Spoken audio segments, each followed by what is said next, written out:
question on Afghanistan.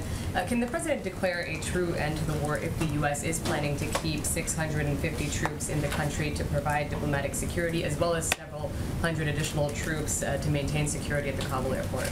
Well, again, I would say the president was clear from the beginning that we anticipated and planned to have a diplomatic presence on the ground, and so he's doing exactly that. Can I follow up on that, Jen? Sure. On Afghanistan, and then I have a follow-up on something else, but on Afghanistan, if we're keeping people there, what's the contingency if, in fact, the Taliban takes over the country? Do you have a contingency? Does the administration have a contingency for that?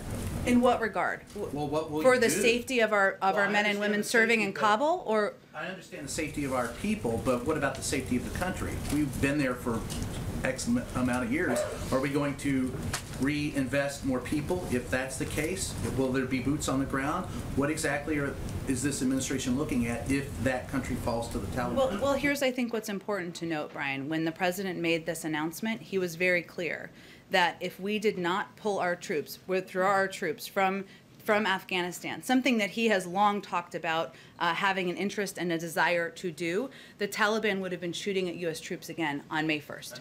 That's a decision he had to make as president. So the withdrawal deadline negotiated, because of the withdrawal deadline negotiated, I should say, by the prior administration. So his fundamental belief is that after 20 years, it's time to bring our troops home. We're doing that in a timely and orderly fashion, led by the Department of Defense. And we had to make sure we were taking steps. If we had left our troops there, they would be in harm's way. That was a step we had to take. And so if the Taliban takes over, what would we do?